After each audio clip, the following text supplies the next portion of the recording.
आपने इतने जो छोड़ रखे हैं ईडी सीबीआई, कितना पैसा पकड़ा? दूसरा, जंतर मंतर आपको कह रही है चलने को। तीसरा, नया संसद भवन। कोविड के वक्त क्या आपने देश का पैसा बर्बाद किया? पहले बता देता हूं, जिन्होंने बनाने की बात कही, कोविड से सबसे ज्यादा प्रभावित जो राज्य थे वो थे दिल्ली, मुंबई और केरल। इनको लग रहा है संसद भवन बनने में तो इनको समस्या लग रही थी, मगर महाराष्ट्र विकास आघाड़ी की सरकार मुंबई में नया विधायक निवास बनवा रही थी 2021 में।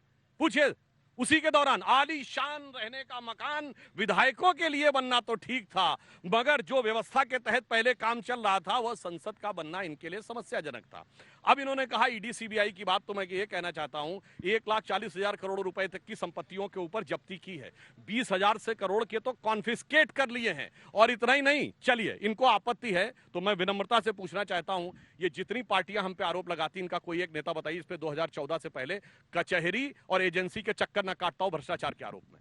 मतलब हद होती है किसी बात को कहने की। लालू प्रसाद यादव जी 1997 में जेल चले गए थे, मतलब हम लोग युवावस्था में जेल चले गए थे, और उस समय उनकी खुद की पार्टी की सरकार थी, कांग्रेस के समर्थन से सरकार थी, और पर्ची फाड़ रहे 2014 के बाद की। बताइए, मुलायम सिंह जी के ऊपर केस हमारे जमाने का है, मायावती जी के ऊपर केस हमारे जमाने का है, डीएमके वालों पे केस हमारे जमाने का है, जितने भी लोग थे उनके ऊपर केस। और कांग्रेस का तो खैर छोड़ दिए, 2G CWG फलाना दिमाग का, ये सब तो मतलब बोफोर्स से लेके अब तक सारे के सारे अपनी फितरत तो ये है। और उसके बाद ये जो आप कहने का प्रयास कर रहे हैं, इसीलिए देश की जनता इस मामले में बहुत समझदार है। और दूसरी बात, अब आपने कहा कि वहां चलिए, तो मैं कहना चाहता हूं, अगर आपके मन में वहां के लिए तो जांच हो रही है, जांच की रिपोर्ट का इंतजार करेंगे, जो जांच की रिपोर्ट में आएगा कड़ी कार्रवाई होगी। मगर मैं पूछना चाहता हूं, केरल स्टोरी पे जो केरल की बच्चियों के साथ हुआ, जिसकी जांच हो चुकी है, एसटीएफ के द्वारा हाई कोर्ट में सबमिट हो चुकी है, और पहले कम्युनिस्ट पार्टी के मुख्यमंत्री वीएस अच्युतानंदन और आपके कांग्रेस के मुख्यमंत्री ओमन चांडी बोल चुके हैं,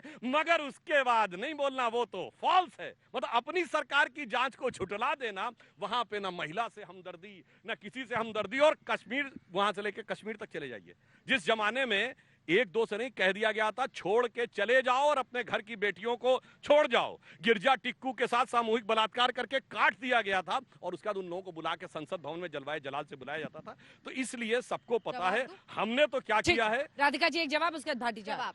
40 लाख लोगों की मौतें हुई है कोरोना से चल के, 900 करोड़ आपने यहाँ खर्च कर आंकड़ा आया, बोलिए आपकी सरकार से चेक कर लीजिए। 40 लाख मैं झूठे आंकड़े नहीं देती हूँ, आपको रिपोर्ट दिखा दूंगी, अभी दे देती हूँ। 40 लाख लोगों की पूरे देश में मौत हुई है। कहाँ से हवा में कुछ भी बोल देंगे? मैं आपके बीच में बोली जो आप हवा में आंकड़े बोल रहे थे। 40 लाख सुधांशु जी, आप मेरे साथ बहुत सालों से डिबेट कर रहे हैं, मैं आज तक भी हवा में नहीं देती आंकड़े, हो सकता है आप देते हो। मैं जो बात करती हूँ बहुत जिम्मेदारी से करती हूँ। 40 लाख लोगों की मौतें हुई, 900 करोड़ आपके पास थे ये इमारत खड़ी करने के लिए, संसद भवन के लिए। 40 लाख लोगों को मुआवजा देने के लिए, जिनको अपना परिवार नष्ट हो गए, आपने 1 रुपया भी देने से मना कर दिया। क्यों? जब इतना सोचते हैं आप देश की जनता के लिए, थोड़े दिन रुकवा देते, 1 साल और बाद बन जाता संसद भवन, क्या हो जाता? दे देते मुआवजा जिन लोगों के परिवार लुट गए, नहीं दिया। और मैं फिर बोल रही हूँ, जो बात आपने कही कि जांच चल रही है, वो जो बलात्कारी है वो खुद कहता है, मोदी जी कहेंगे, नड्डा साहब कहेंगे, शाह साहब कहेंगे तो मैं इस्तीफा दे देता हूँ। करे ना मन की बात, क्यों नहीं बोलते मोदी जी उस लड़की के लिए जो उनका परिवार है, अपने परिवार की बेटी को छोड़ दिया, ऐसे ही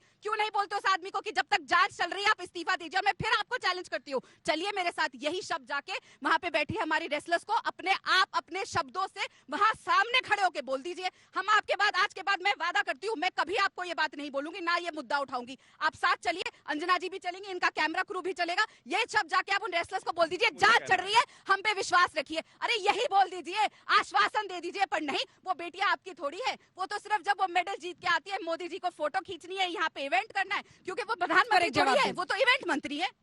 मैंने तो कहा हम तो जांच का इंतजार कर रहे हैं। तो बोलिए ना जाके, बेटियों को बोला, बच्चियों के साथ क्या क्या करके उनको फिदाइन बना के मार दिया गया, उसमें तो चले फिर। और कश्मीरी नहीं बोलेंगे, कश्मीरी पंडित पे भी अब एक और बात सुनिए, ये 40 लाख का आंकड़ा कहां से आया भाई? 1 सेकंड का आंकड़ा कहां से आया?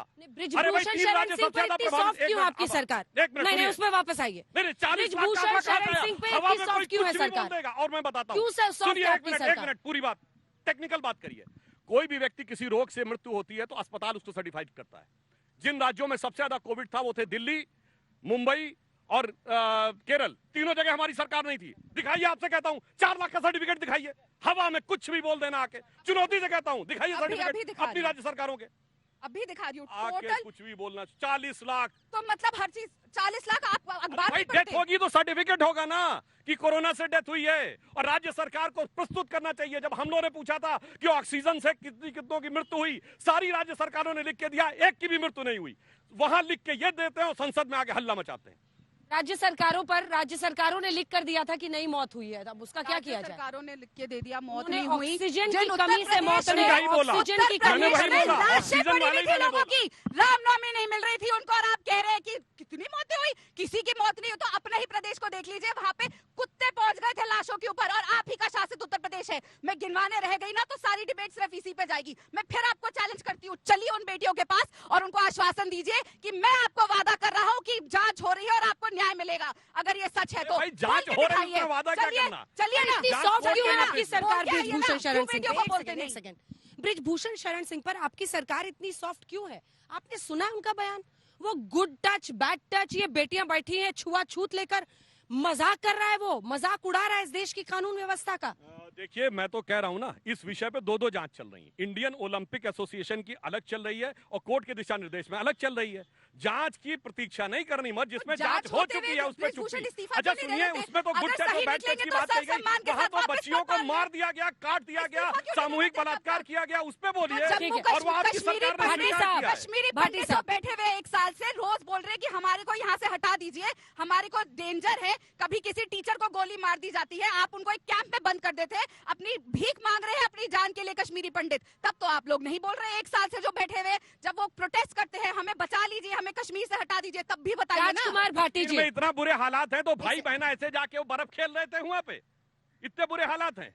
तो कश्मीरी पंडित नहीं हो रहा है वहां बैठे, पे, कश्मीरी पंडित नहीं G20 बैठे, श्रीनगर में हो रहा है। कश्मीरी पंडित अरे नहीं अपने बैठे, जमाने का आपको कश्मीरी याद पंडित होगा। नहीं नहीं, बैठे। मैं कह तो रहा हूं, हम तो उनको वापस हर ले जा थोड़े रहे दिन हैं। में मौत नहीं आपके हो रही, जमाने में किसी की कश्मीरी हैसियत टीचर नहीं को थी, वहां बार-बार चला नहीं जाए, मारा जा झंडा रहा। फहराने नहीं जा चलिए, सकता था। ये बहुत अच्छा है, जैसे आपने 40 लाख का आंकड़ा भाटी बता साहब। दिया, आपका कहना है कि कश्मीरी सोच पंडित मोदी नहीं मारा सरकार जाए। सुधांशु और जी, आपसे उम्मीद बीजेपी नहीं है। गदगद है, उनको लग रहा है 24 में भी वो आराम से जीतेंगे, विपक्षी दल कुछ नहीं कर पाएंगे।